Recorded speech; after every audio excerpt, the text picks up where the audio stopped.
अच्छा, फिर ना ड्रग्स फॉर पार्किंसनिज्म भी कर लेते हैं। पार्किंसनिज्म में यही होता है ना कि जो डोपामिनर्जिक न्यूरॉन्स हैं उनका लॉस हो रहा होता है, डोपामिनर्जिक न्यूरॉन्स का डैमेज हो रहा होता है, जिसकी वजह से बॉडी में डोपामिन या आई शुड से ब्रेन में डोपामिन की अमाउंट कम हो जाती है और हमें कुछ पेरिफेरल मोटर सिम्टम्स मिलते हैं। ठीक है।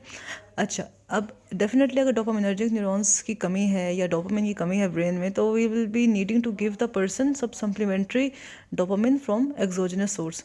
तो उसी के लिए हम उसको देते हैं levodopa which is a precursor of dopamine. अब हम डायरेक्टली प्योर डोपामिन क्यों नहीं देते, वो इसलिए नहीं देते क्योंकि dopamine will start showing the peripheral adverse effects. अगर हम उसको डायरेक्टली दे देंगे ना डोपामिन को इटसेल्फ, तो वो एक तो ब्लड ब्रेन क्रॉस नहीं करेगी, तो हमें तो ब्रेन में है ना, तो इसलिए हम उसको डोपामिन नहीं देते, हम उसको देते हैं precursor of dopamine which crosses the blood brain barrier and produces it's effects, that is levodopa. और डोपामिन के सर्टन पेरिफेरल एडवर्स इफेक्ट्स भी होते हैं, लाइक अगर वो ब्रेन में नहीं जाएगी, पेरिफेरल में रहेगी, it can cause nausea, vomiting और कुछ एक्स्ट्रा पैरामिडल सिम्टम्स। तो इसीलिए हम फिर क्या करते हैं कि उसको precursor of levodopa, sorry precursor of dopamine में देते हैं, दैट इज लीवोडोपा। तो levodopa is a precursor of dopamine, it gets converted into dopamine in the body and the brain. अब हमने करना क्या है, हमने ना इसकी conversion in the body prevent करने ताकि इसकी मैक्सिमम डिलीवरी हो सके इनटू द ब्रेन। इस पर्पज़ के लिए ना हम डोपामिन के साथ, सॉरी लीवोडोपा के साथ एक और कंपाउंड देते हैं, that is called as carbidopa. अच्छा, अब होता ये है कि वंस इन द ब्रेन, जब लीवोडोपा ब्रेन में चली जाती है via the transporter, that is L amino acid transporter, because we know that levodopa is an amino acid. ठीक है। तो जो अमाइनो एसिड लीवोडोपा है, it enters the brain via transporter called as L amino acid transporter LAT. After entering to the brain, the levodopa gets converted into dopamine by the enzyme L amino acid decarboxylase. एक है L amino acid transporter, एक L amino acid decarboxylase, जिसको हम लोग dopa decarboxylase भी कहते हैं या डीडीसी भी कहते हैं। अच्छा, तो मोड ऑफ एक्शन डोपामिन का यही है कि ये लीवोडोपा की फॉर्म में एंटर होती है ब्रेन में थ्रू ट्रांसपोर्टर, कन्वर्ट होती है into dopamine form via dopa decarboxylase या अमाइनो एसिड डिकार्बोक्सिलेज।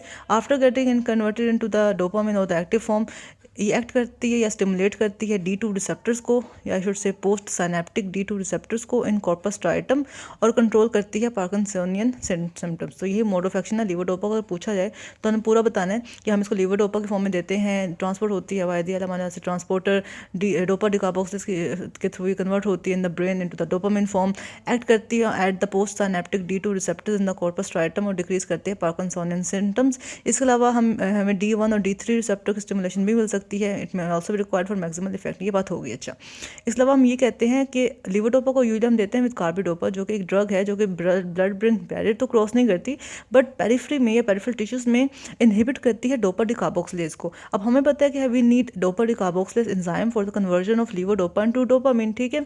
तो जब हम पेरिफेरी में डोपा डिकार्बोक्सिलेज को इनहिबिट कर देंगे, तो लीवोडोपा लीवोडोपा की फॉर्म में ही रहेगा और ये एंटर हो जाएगा ब्रेन में, जहाँ पर ये कार्बिडोपा ड्रग नहीं पहुंच सकती, और वहाँ पे जो प्रेजेंट है डोपा डिकार्बोक्सिलेज वो कन्वर्ट करेगा लीवोडोपा को into the active form of dopamine, जो कि हमें चाहिए इन द ब्रेन। तो ये बहुत इंपॉर्टेंट रोल है कार्बिडोपा को, जो हमें पता होना चाहिए। अक्सर पूछा जाता है कि what is the rational of giving carbidopa with levodopa. तो यही है कि carbidopa is a dopa decarboxylase inhibitors.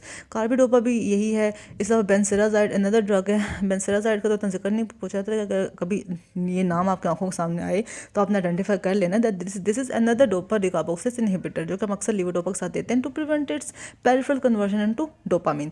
अच्छा, अब इसका रोल क्या, रैशनल क्या, ये अक्सर क्वेश्चन आता है, तो हमें पता होना चाहिए कि carbidopa inhibits the conversion of levodopa to dopamine in the periphery.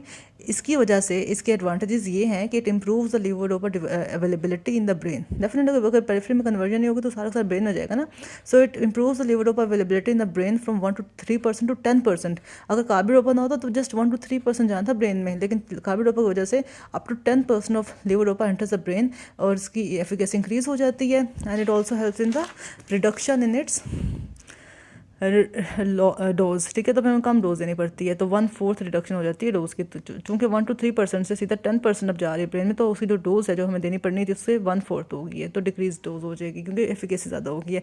इसके अलावा जो पेरिफेरल साइड इफेक्ट्स हैं लीवोडोपा के वो भी कम हो जाते हैं, लाइक नोजिया है, वॉमिटिंग है, कार्डियक कॉम्प्लिकेशंस हैं, वो भी नहीं मिलती, क्योंकि जो डोपामिन है वो कन्वर्ट ही नहीं हो रही इसके एक्टिव फॉर्म में। अच्छा, इसके अलावा there are lower chances of on off phenomena. On off phenomena में आपको आगे एडवर्स इफेक्ट्स ऑफ डोपामिन पढ़ाऊंगी, उसमें ये होता है दरअसल कि कभी कभी डोपामिन के इफ़ेक्ट्स आते हैं, लाइक जो पार्किंसोनिज्म के सिम्टम्स होते हैं वो इनहिबिट होते हैं, और कभी कभी ऑफ फिनोमेना होता है जिसके दौरान हमें पार्किंसोनिज्म के सिम्टम्स नज़र आने लग जाते हैं। तो जो ऑन ऑफ फिनोमेना है, ये भी अगर हम कार्बिडोपा देंगे तो डोपामिन की एक you can say sustained concentration रहेगी बॉडी में, तो इतने एडवर्स इफेक्ट्स नहीं आएंगे, ऑन फिनोमेना भी कम होगा, इसलिए क्योंकि फ्लक्चुएशंस कम होंगी जो कि लीवर डोपा लोन के साथ होती हैं ज़्यादा, ठीक है।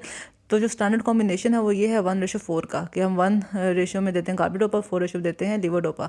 और मतलब अगर हम कार्बिडोपा 25 मिलीग्राम देंगे तो हमने 100 मिलीग्राम देनी है लीवोडोपा, और हम इसको थ्राइस डेली देते हैं 30 to 60 मिनट्स बिफोर मील। तो ये उसकी फॉर्मुलेशन हमें पता होनी चाहिए, ठीक है। 1:4 में देते हैं कार्बिडोपा टू लीवोडोपा। और एडवांटेजेस यही है कि उसकी availability in the brain increase हो जाती है, पेरिफेरल एडवर्स इफेक्ट्स कम हो जाते हैं, जो डोज देनी पड़ती है वो कम हो जाती है, एफिकेसी ज़्यादा हो जाती है, of on phenomena on off phenomena भी कम मिलता है, क्योंकि जो फ्लक्चुएशंस होते हैं in the concentration of dopamine in the brain वो भी कम होती हैं। तो that is all about the mechanism of action of levodopa. और उससे जो इंपॉर्टेंट उसके रिगार्डिंग जो इंपॉर्टेंट पॉइंट्स थे ये लीवोडोपा कार्बिडोपा के, वो मैंने बता दिए आपको। So yes, that is all about it. I hope it was helpful for you.